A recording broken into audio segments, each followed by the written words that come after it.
You get a good look inside a politician's heart when they say the quiet part out loud. And that's exactly what happened with Senator Joanie Ernst from Iowa during a town hall meeting this past week. Hey guys, my name's Will. This is the Back 40, and let's talk about it. Senator Joanie Ernst from Iowa held a town hall this past week in which her constituents gave her an earful about cuts to Medicaid and other programs that benefit the state of Iowa, especially rural Iowa. Well, Joanie just couldn't help herself, and she said the quiet part out loud.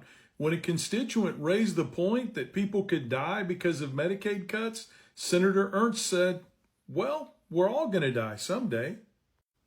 Well, since then, my comment section has been full of people asking me to say something about what happened. And I'm going to tell you right up front, I'm not surprised at all. Having been involved in rural politics for over 30 years, we see this all the time. Whether it's a hot mic or an interview with a friendly reporter, Republicans often say the quiet part out loud.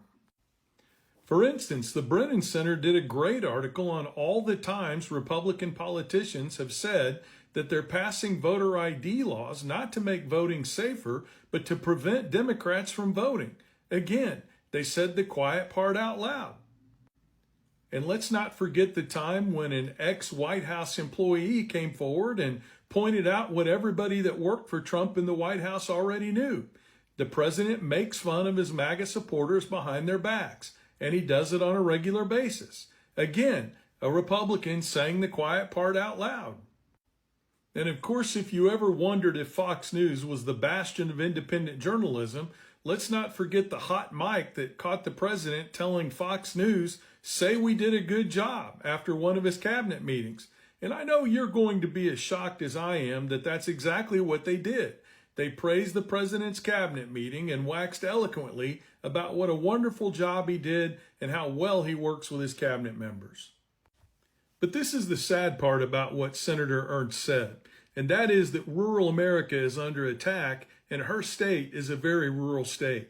To make the comment that we're all going to die when we have over 700 rural hospitals in America that are in danger of closing in the next year, 64 in my state alone, to make the comment that we're all going to die when we have multiple schools being closed or merged or reduced down to a 4-day week, to make that comment when budget cuts are cutting across enterprise lines and bad economic policy in agriculture is causing small farms and ranchers to be sold at a record rate to Wall Street and corporate ag, well, that's not only saying the quiet part out loud, that's spilling the beans right in front of the American people.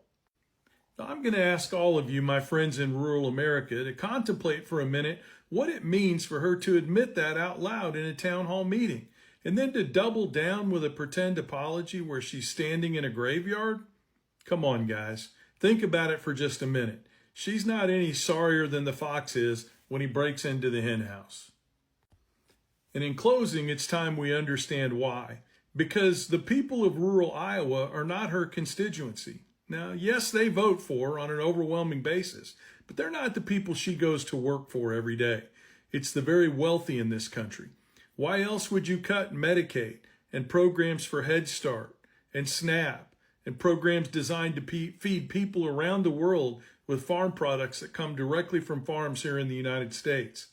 You only do that when you're trying to fund and subsidize a $4 trillion tax cut for the ultra wealthy. And that's who Senator Ernst is in it for in the end. The ultra wealthy whose tax cut she's carrying water for. So am I surprised that Senator Ernst made the comment that she did? No, I'm not surprised at all. She's aloof and separated from the voters that put her into office, and it's time for those voters to boot her out on her ear.